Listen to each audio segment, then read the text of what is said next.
Bienvenidos a este nuevo encuentro de geopolítica. Hoy vamos a hablar de un tema que me pidieron muchísimo. Me dijeron, Damián, habla por favor de las nuevas guerras, de las nuevas modalidades de los conflictos armados del siglo XXI y de eso estaremos hablando hoy. Lo primero que tenés que saber, si te interesa este tema, es primero entender que a imagen de nuestras sociedades, las guerras evolucionan, ¿sí?, gracias al avance de la ciencia. Hoy en día tenemos como nuevos términos que hasta hace poco, los que tienen mi edad, lo veíamos en películas de ciencia ficción, algunos dirán los que tienen mi edad los veían en blanco y negro, pero la realidad es que los nuevos términos se materializan hoy en esta especie de aldea global en la que vivimos. Aquellos que siguen la geopolítica, sobre todo lo que es la geopolítica de la defensa o la geopolítica militar, habrán escuchado hablar de todo lo que son las guerras híbridas, disparos robóticos, drones, ataques cibernéticos, ¿sí? Es un nuevo vocabulario que se está instalando.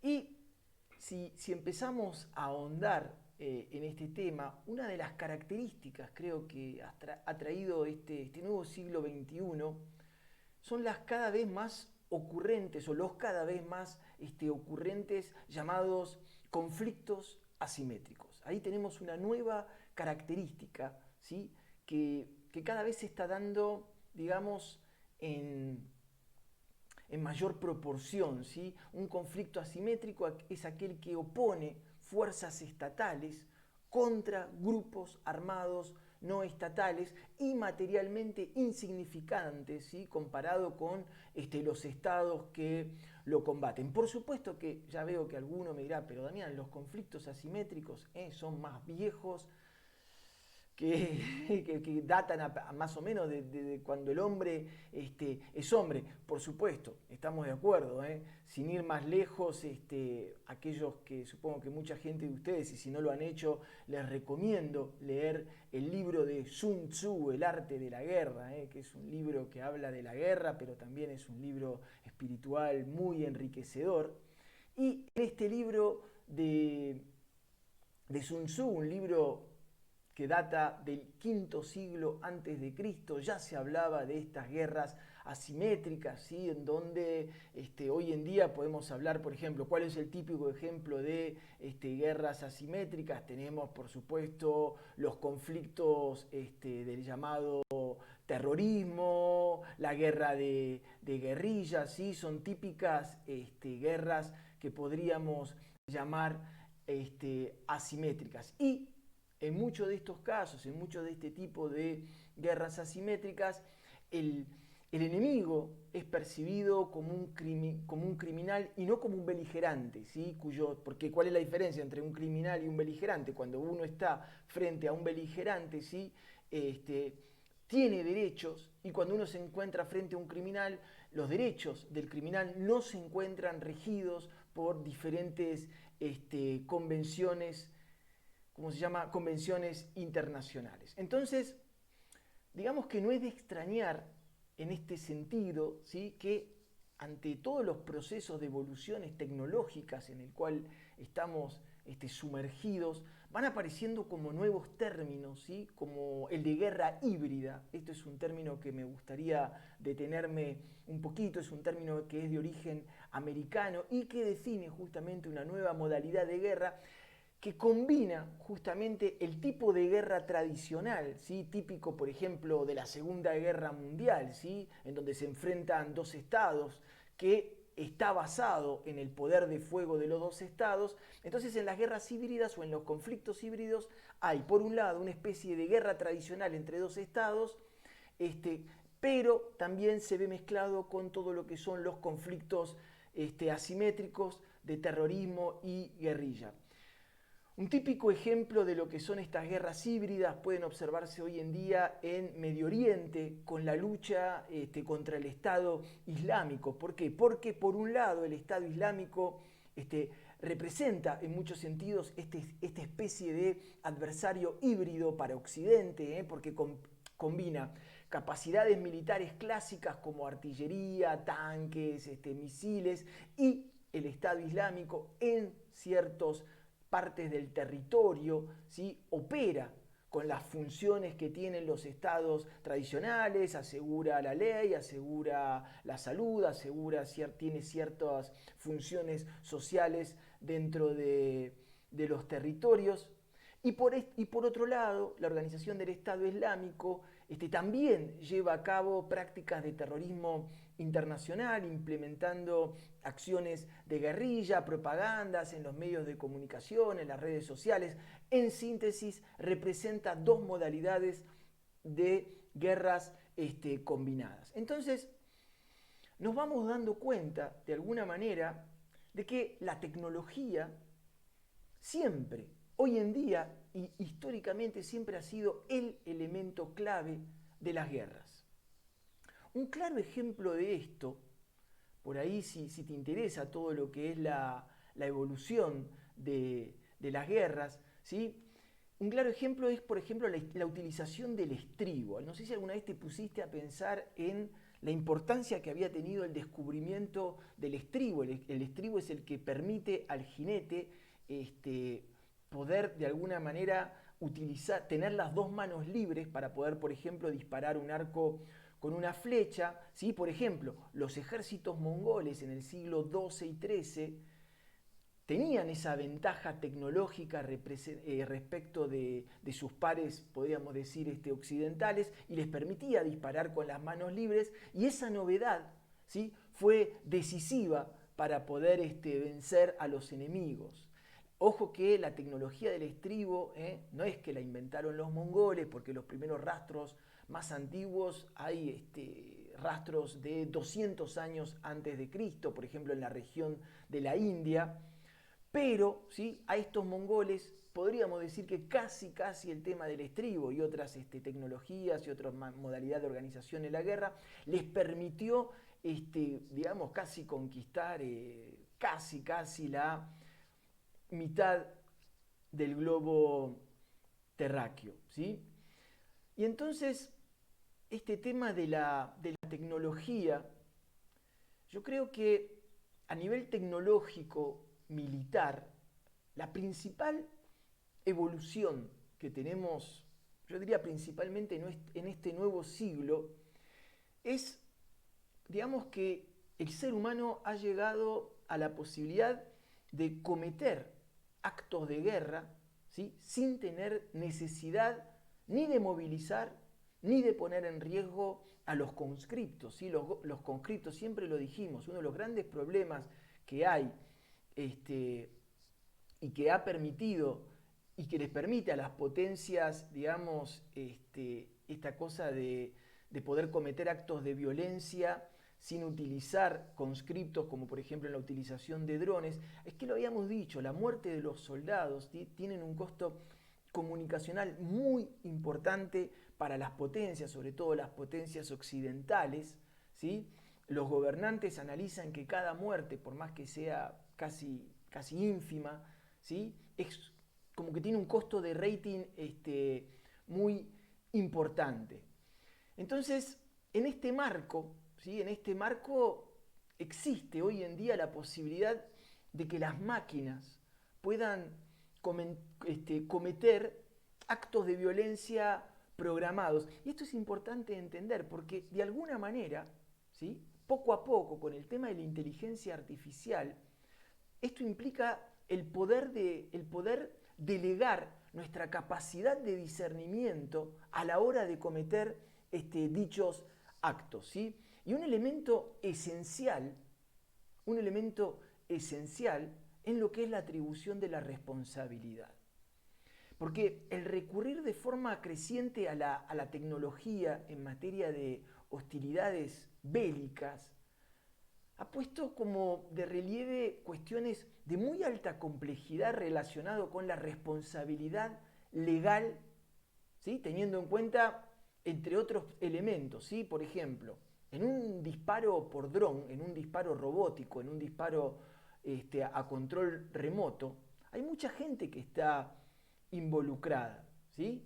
Tenés militares que están involucrados, tenés civiles que están involucrados también en el proceso de fabricación, ¿sí? Tenés como distintos tipos de actores que están implicados en el proceso que va desde la concepción misma del arma hasta la utilización. Y ahí empieza como un tema legal muy importante. ¿Por qué? Porque ha habido muchos casos en donde los disparos a distancias, ¿sí? por medio de drones, han matado civiles, y ahí empieza a preguntarse, ¿no? ¿A quién debe uno adjudicarle la responsabilidad? Esto es un tema muy, muy interesante y yo diría hasta filosófico, ¿no? ¿A quién se le tiene que atribuir la responsabilidad de un ataque ilegal cometido por un robot, por ejemplo, que tenga un disfuncionamiento técnico? ¿Sí? A la persona autora de la concepción, a la persona que lo fabricó, a la persona que lo operó, al Estado que está detrás de ese disparo. Vamos a hablar de un ejemplo muy concreto. Fíjense, hay un ejemplo muy concreto que ocurrió en el 2015, y este ejemplo es como que está causando jurisprudencia, ¿sí? En el 2015, la RAF, ¿sí? La Royal Air Force, o sea, el ejército británico, mató 2 yihadistas británicos que iban en un vehículo con un drone Reaper, ¿sí? Calculado, esto es anecdótico, 15 millones de dólares, y apretaron el botoncito de disparar para matar a los 2 yihadistas a 5.000 kilómetros de distancia, casi. Este hecho, ¿sí? Generó una ola de críticas por parte de las organizaciones defensoras de los derechos humanos. ¿Por qué? Porque con este tipo de tecnología, la guerra es como que se vuelve unilateral. Se suprime el derecho de la reciprocidad, ¿sí? El dron es como, el dron es como, si quieren, es un instrumento, ¿sí? De esta guerra, si quieren, asimétrica contemporánea, ¿sí? Y para muchos analistas, ¿sí? Por más que se trate de terroristas o de quien quiera que sean, para muchos analistas el poder matar a un objetivo humano a una distancia del territorio, algunos comparan esto con volver a implementar la pena de muerte, porque fíjense, porque ya que se mata, ¿sí? Dicen los analistas que dicen que este tipo de disparo a distancia es como la pena de muerte, porque se mata a alguien, ¿sí? Violando el derecho internacional que legitima el uso de la fuerza de los estados solamente en caso de legítima defensa. Es como que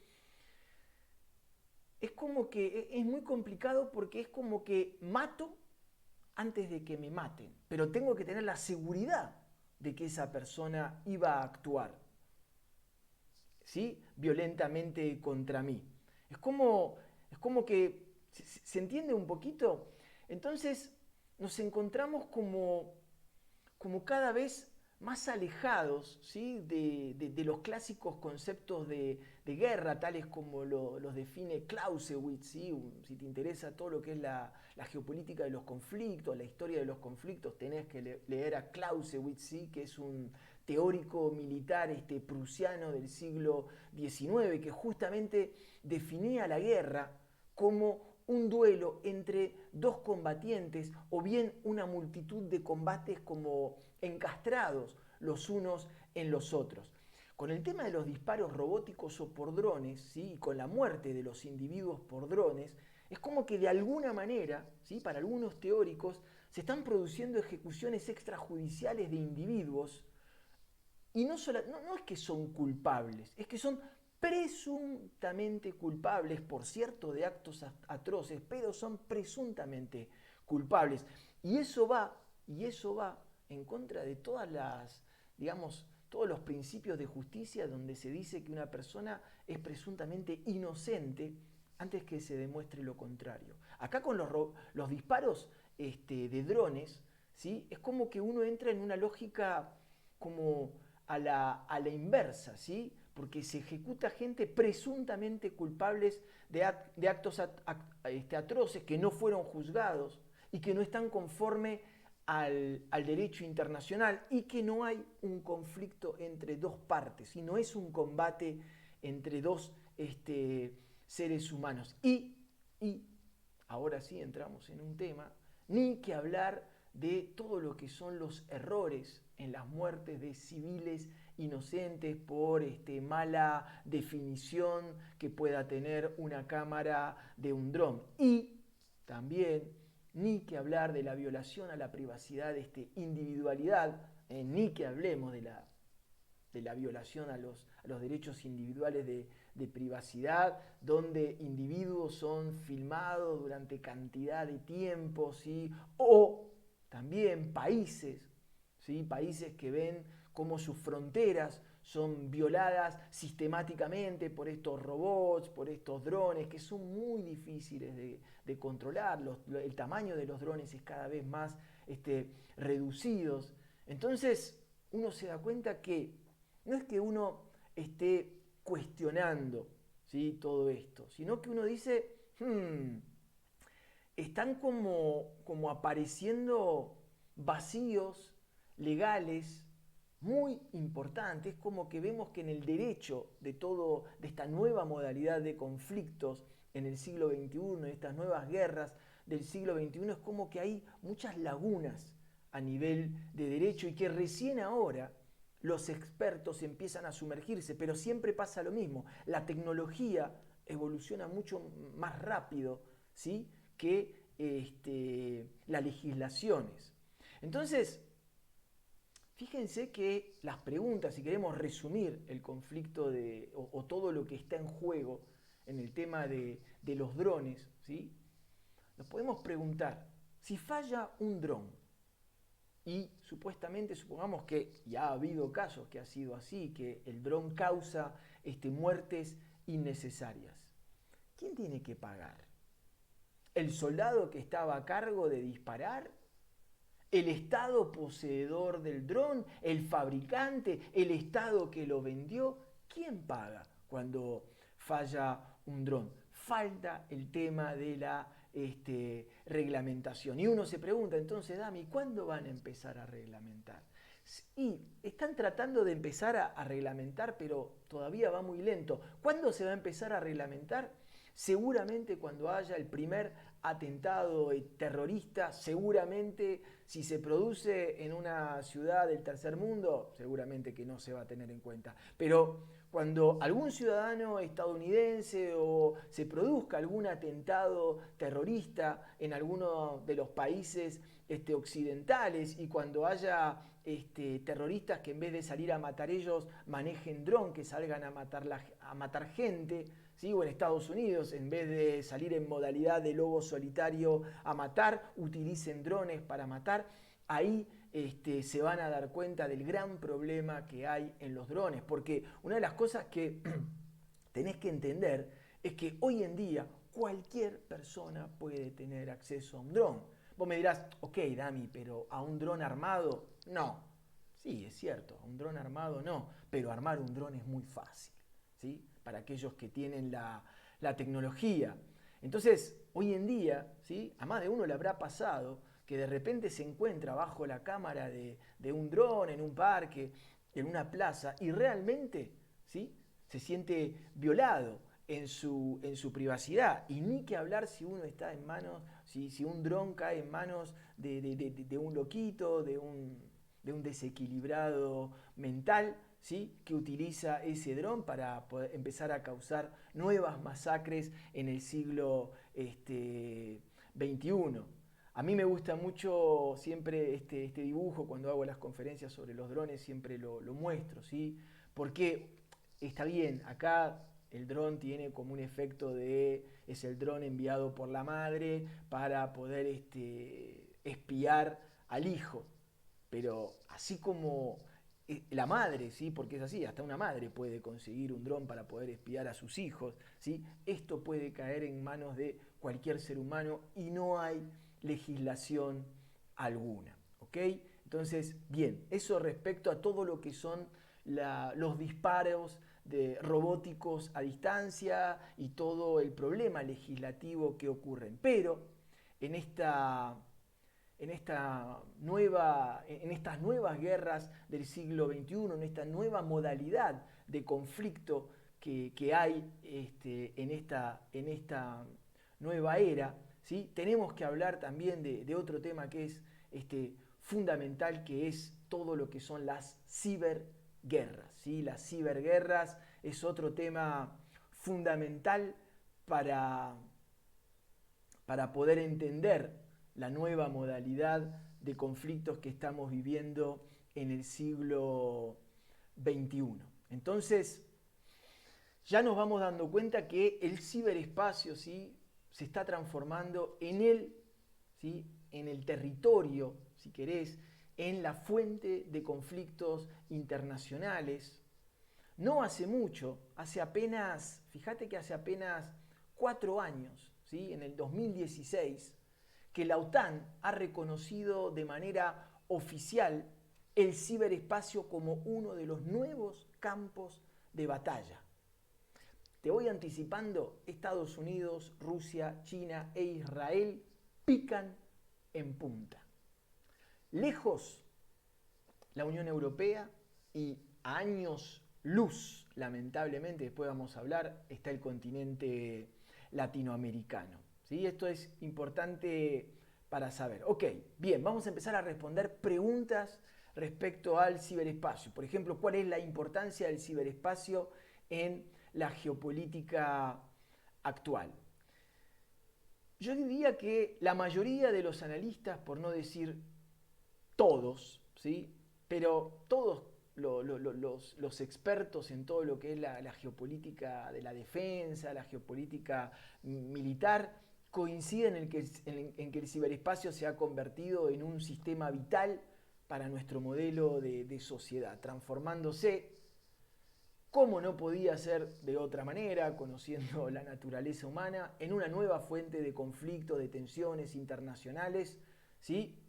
Entonces, y la OTAN, como te repito, la OTAN, el brazo armado de Occidente, oficializó, ¿sí?, el tema del ciberespacio y dijo, señores, el ciberespacio es un nuevo escenario, es un nuevo campo de batalla, no nos podemos hacer más los tontos, los ciudadanos no son tontos, ¿sí? Y hace tiempo que todas las potencias, ¿sí?, las potencias ahí con los colmillos por obtener la supremacía hace rato, por si no te enteraste, que la mayoría de los conflictos, ¿sí?, se trasladaron al espacio exterior. ¿Por qué?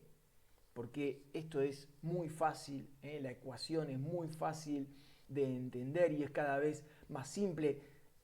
Aquellos que controlan el espacio controlan la Tierra. Controlás el espacio, controlás la Tierra. Controlás el arriba, controlás el abajo. Si te interesan las sabidurías ancestrales egipcias, que dicen cómo es arriba, es abajo, bueno, esto es parecido. Quien controla arriba, controla abajo. ¿Por qué? Porque nuestro planeta es cada vez mucho más dependiente a nivel tecnológico de lo que pasa allá arriba, ¿sí?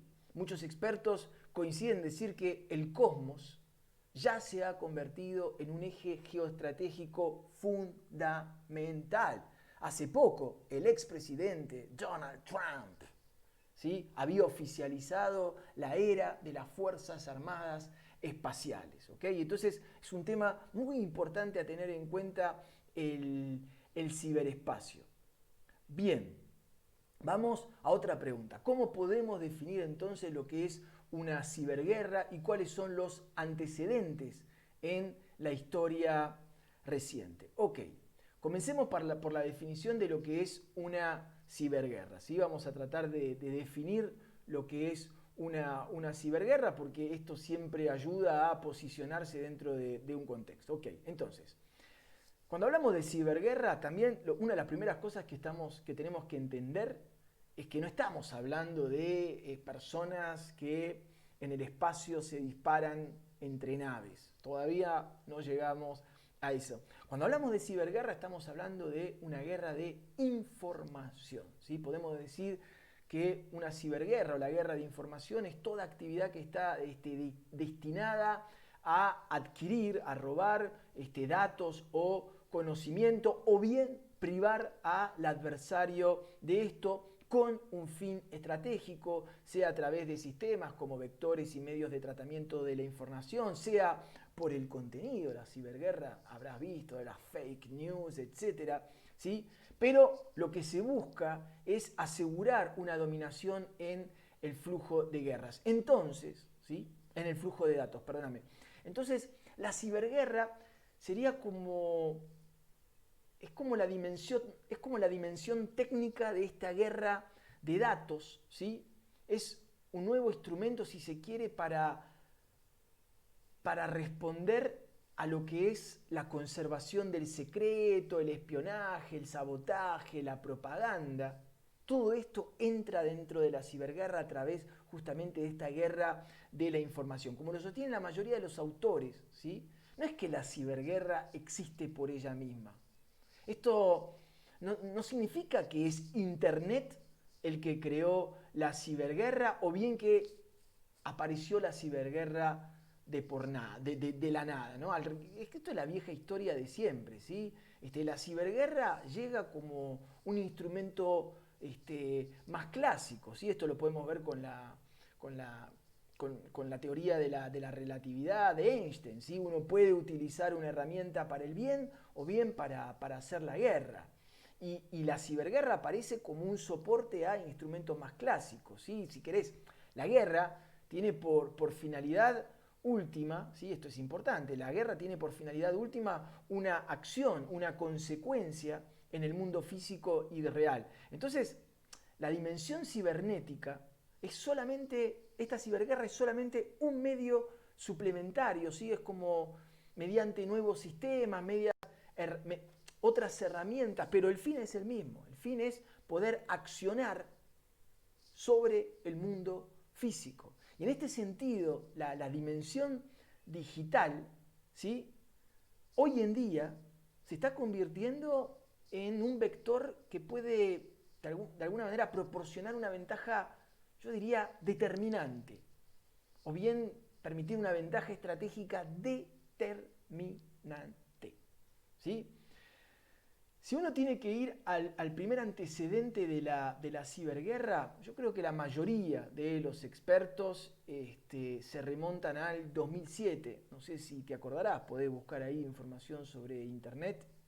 Abril del 2007, no sé si te acordás, que Rusia ataca cibernéticamente Estonia, cuando afecta las páginas web de los bancos, los medios de prensa, organismos gubernamentales que terminaron colapsando debido a niveles sin precedentes de tráfico de Internet. ¿Sí? Es como que en el 2007, si bien esto ya se veía venir, es como que, listo, llegó.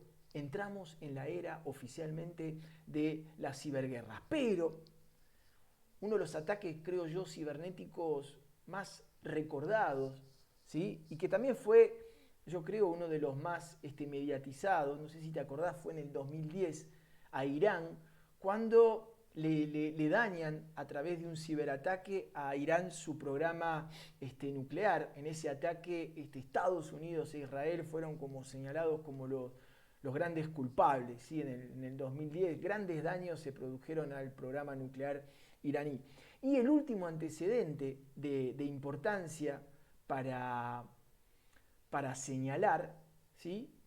Yo creo que es el del 2017, la víctima ahí fue Ucrania, no sé si te acordás, cuando un ataque cibernético en pocas horas afectó efectivamente, como en el caso de Estonia, terminales de banco, negocios, hasta las estructuras de transporte, ¿sí? Entonces, seguimos avanzando en este tema y entramos en otra pregunta, ¿no? Que es, entonces, ¿cuáles son las nuevas problemáticas? ¿Cuáles son los nuevos desafíos que generan este tipo de ciberguerra? Primero, te quiero decir que también es como difícil o difuso de poder determinar qué es una ciberguerra de lo que no lo es. Porque, por decirte un ejemplo, imagínate que un acto de piratería, cualquiera, suponete que un hacker,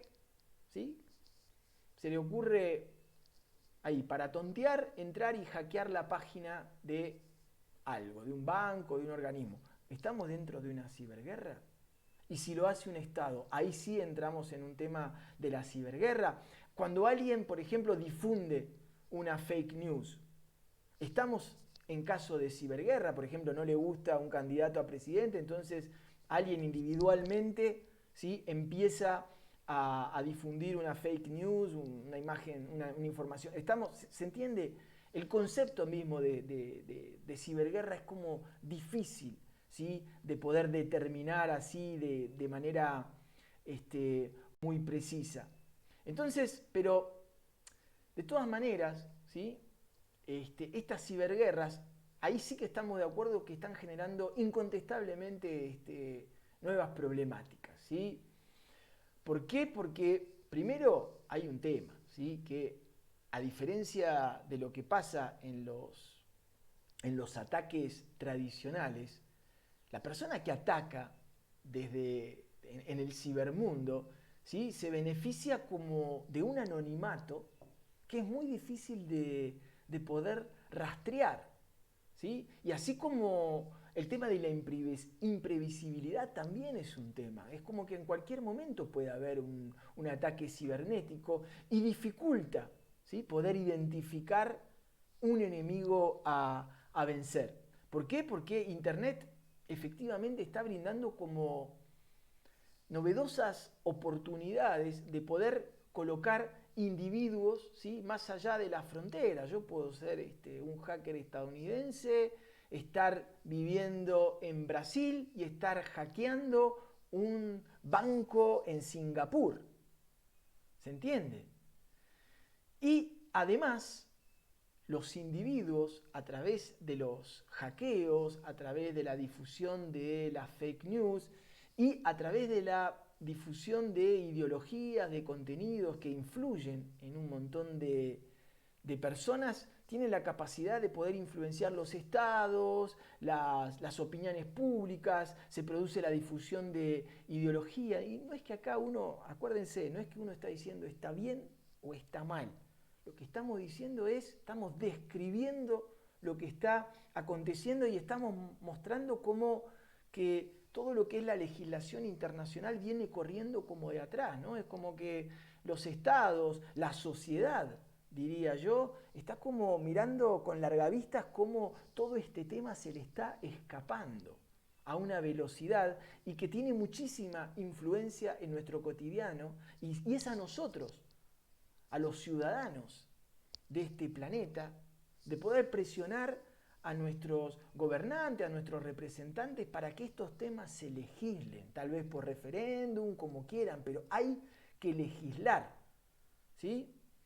Y fíjense que, por supuesto que el control de imágenes y de la información, ¿sí?, se ha vuelto como muy difícil para los estados. Y repito, esto no es ni bueno ni malo, pero es una problemática, ¿sí? ¿Por qué? Porque antes, para poder bloquear una información, para los estados les bastaba con controlar la televisión y los diarios. Ahora es imposible, ¿sí?, detener los flujos de información. Para bien, porque hay cosas que antes los estados no permitían que se sepa que ocurrían dentro de los mismos, llámese cualquier país, Estados Unidos, China, Rusia, Arabia Saudita, no, porque era como que los estados les era más fácil poder hacer como una especie de bloqueo mediático a lo que acontecía adentro. Hoy en día es imposible. ¿Sí? Esto es como una cosa positiva. La cosa negativa es que de la misma manera cualquier tipo de información puede circular y puede llegar al ciudadano, y siendo una información que no está verificada, que no está chequeada y que tiene objetivos como que el ciudadano entre en pánico, etcétera, etcétera. Entonces, en el ámbito de la ciberguerra, una de las cosas que los estados y justamente los poderes no han podido controlar es lo que se llama la guerra de contenidos. ¿sí? Y en esta guerra de contenidos es cada vez más difícil poder controlar la veracidad de la información que circula. Y a veracidad le voy a poner muchísimas comillas porque la palabra verdad, lo que es verdad de lo que no lo es como muy difícil de poder determinar. Yo puedo hacer circular una información falsa, pero si yo pienso que esa información es verdadera, estoy infringiendo una ley, ¿sí? ¿Se entiende? ¿Y qué es verdad? ¿Qué es mentira? Entonces, este tema de la guerra de los contenidos y de la veracidad de los contenidos también es difícil poder legislarlo. Finalmente, otra dificultad que hay que agregar, ¿sí?, es que en este tipo de ciberguerras aparecen cada vez más los actores privados. Es decir, actores no estatales, ¿sí?, que tienen un poder de fuego cibernético muy, muy importante en este rubro y pueden utilizarlo. Por ejemplo, más allá de los hackers, que es gente por ahí que no pertenece a ningún ejército, que no responden a ningún estado, más allá, uno de esos ejemplos son esos típicos hackers que se pueden mover en lobo solitario. Pero otro ejemplo que tenemos es que hoy en día plataformas como Google, como Facebook, como Instagram, ¿sí?, poseen una cantidad de información sobre el ser humano que los estados no poseen. ¿En manos de quién está esa información? Bien, otra cosa que siempre me preguntan cuando hablo de ciberguerra, ¿sí?, es cuál es la situación de las distintas potencias respecto de este tema, ¿sí? ¿Quién va ganando en el tema de las ciberguerras? Ok, entonces, si tuviésemos que nombrar uno de los países que yo creo que primero ha entendido este cambio de paradigma que estamos viviendo, o que, mejor dicho, que primero, uno de los primeros que ha entendido que se estaba produciendo una mutación en materia de enfrentamiento, uno de los países que tenemos que nombrar sin duda es Rusia, ¿sí? Y Rusia le vino muy bien este cambio de paradigmas porque venía muy debilitado armamentísticamente después de la caída del muro en 1989, y le vino bien porque tenía que empezar a pensarse, a repensarse, a reconstruirse militarmente y de manera urgente, y tratar de reducir con el menor presupuesto posible y el menor tiempo posible el abismo militar que había en ese entonces con Estados Unidos. Y milagrosamente para Rusia apareció Internet como una especie de respuesta a sus plegarias, porque Rusia entendió muy rápido que podía aprovechar e invertir en el campo cibernético para recuperar el tiempo perdido. De tal manera que hoy en duda, ¿sí?, no hay duda de que a nivel de ciber, a nivel de cuáles son las grandes potencias militares en el campo cibernético, tenemos que nombrar a Rusia, ¿sí?, casi yo diría igualando a los Estados Unidos en lo que refiere a la capacidad de daño cibernético, y eso con muchísimo menos recursos que la superpotencia del norte, ¿sí? Y a la vez que Rusia, por un lado, avanzaba en sus investigaciones y programas, también estuvo como llevando otro combate. Y repito, no es que Rusia sea santo de mi devoción, yo siempre considero cualquier tipo de potencia, China, Rusia, Estados Unidos, como amos, entre comillas, muy peligrosos. Yo no me caso con ninguno, pero lo que sí hay que reconocerle a Rusia, tal vez por interés propio, por supuesto, es que a medida que avanzaba sus investigaciones y programas, por el otro lado, estuvo como llevando una batalla en el campo diplomático, porque fue uno de los primeros que empezó a alertar respecto de la hegemonía estadounidense de Internet, ¿sí?, respecto a la hegemonía estadounidense de Internet. Fue como el primero diciendo, atención, atención, la superpotencia estadounidense no solo tiene una hegemonía económica en el sistema financiero, en el sistema jurídico, sino también en Internet. Otros dos países que hay que nombrar en este tema, que entendieron rápidamente y antes que el resto esta revolución digital que se venía produciendo y que de alguna manera podía modificar las relaciones de fuerza en el campo militar, tenemos que nombrar a dos países, Israel y China. Entonces, junto con Estados Unidos, ¿sí? Si tenemos que nombrar como el podio los 4 países más poderosos o más avanzados a nivel de las ciberguerras, tenemos Estados Unidos, tenemos China, tenemos Rusia y tenemos Israel. Y a Estados Unidos, ¿sí? Los expertos y uno de los errores que se le puede adjudicar a la superpotencia estadounidense es haber priorizado la ciberguerra, el ciberespacio exclusivamente en tiempos de guerra y no en tiempos de paz, como sí lo hicieron Rusia, China e Israel. Respecto a la capacidad de... Y ahí vemos como Internet, ¿sí? Está como produciendo un fenómeno importante, que es la capacidad de reducir brechas tecnológicas y militares entre países. Un claro ejemplo de esto, un claro ejemplo de esto podemos hablar es Irán, ¿sí? Fíjense, Irán en el 2010, ¿se acuerdan? Hablamos que recibió el ataque por parte de Estados Unidos e Israel. Y un año después de haber recibido ese ataque, Irán fue capaz de dar un golpe cibernético en el corazón mismo de Estados Unidos. En el 2011 más precisamente logró de alguna manera causar daños bastante importantes en instituciones financieras de Nueva York. Ok, ¿sí te parece? ¿Sí te parece? Sí. Y lo que decíamos muchos me preguntan sobre la situación de América Latina. América Latina está lamentablemente a años luz. No hay aún en los diferentes gobiernos latinoamericanos, salvo raras excepciones, yo creo una concientización de la importancia que es apostarle a todo lo que es el ciberespacio, las ciberguerras. La mayoría de los ejércitos latinoamericanos siguen queriendo tener más aviones caza que el vecino, más buques, más helicópteros, cuando el futuro, gente, esto es lo que hay que decirle a nuestros gobernantes, ya llegó hace rato, las ciberguerras ya es presente. ¿Sí? Todo lo que es el ciberespacio es presente. Bien, conclusiones.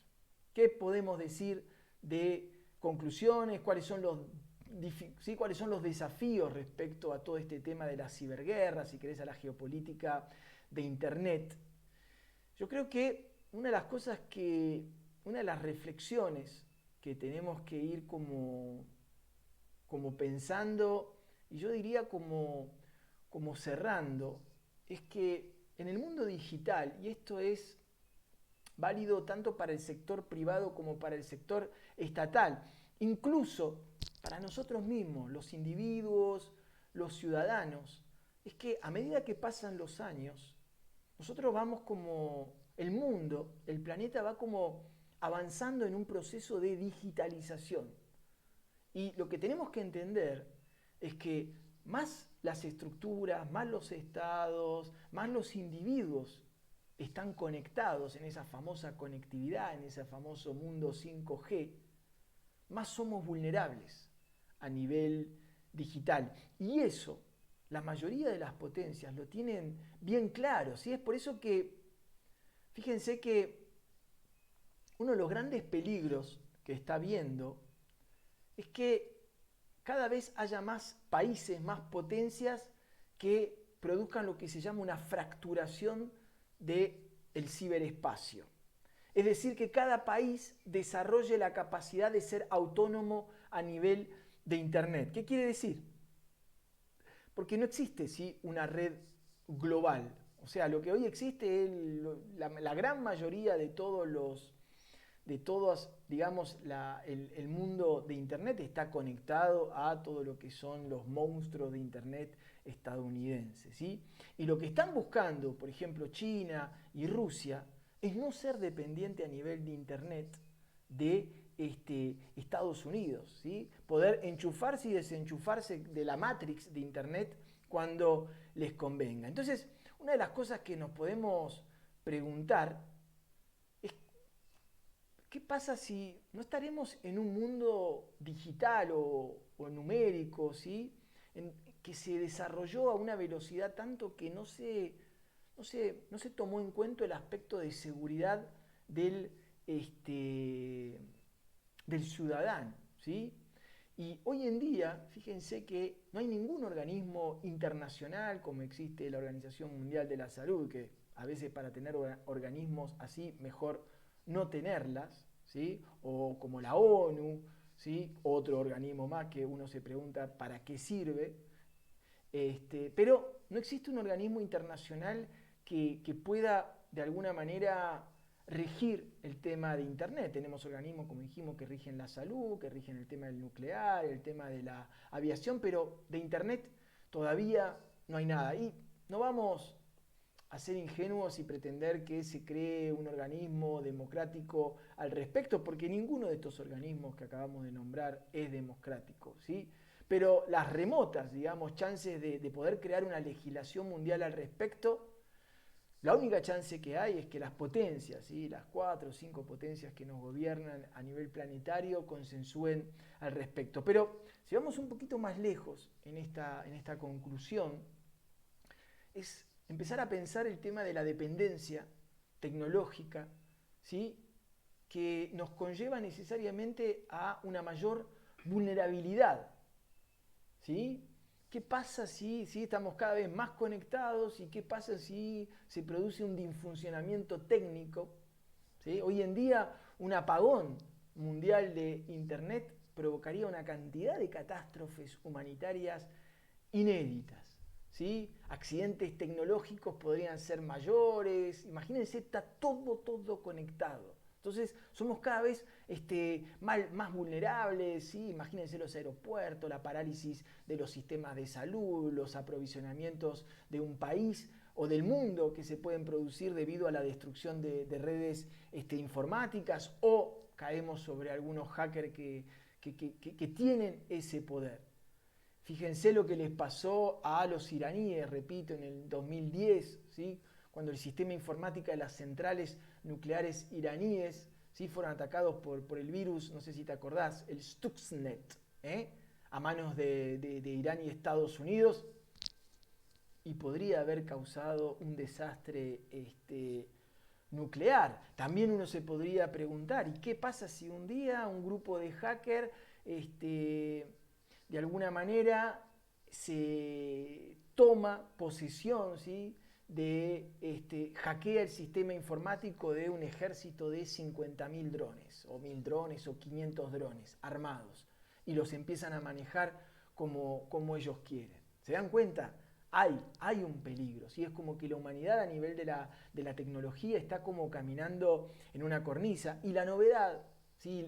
Y la conclusión final no es ninguna, no es novedosa, no es ninguna novedad. Los que me vienen siguiendo en otros videos por ahí van a estar cansados de que repita siempre lo mismo, pero lo que pasa es que todos los caminos conducen a Roma, ¿sí? Conducen a lo mismo. ¿Y cuál es la conclusión? Que la tecnología, ¿sí? Nos tenemos que dar cuenta, ojo cuando hablamos de progreso, porque a veces la gente piensa que progreso es que la tecnología evolucione.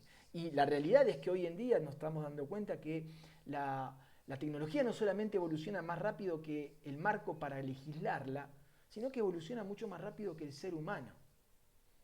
Fíjense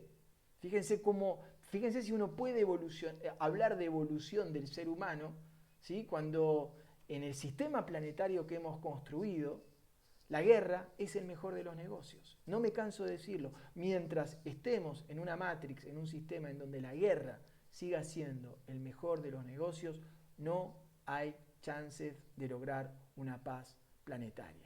Hay que cambiar el paradigma, hay que cambiar las variables en la ecuación. Como siempre, te agradezco muchísimo por haber llegado hasta acá, te agradezco que te intereses a estas cuestiones. Si tenés comentarios, si tenés preguntas, ponela ahí en los comentarios y con mucho gusto las contesto todas, me tomo el tiempo porque me parece que el debate siempre enriquece, siempre y cuando sea, como siempre digo, con respeto. ¿Ok? Bien, te agradezco muchísimo, muchísimas gracias por haber llegado hasta aquí y nos vemos en el próximo contenido. Hasta luego.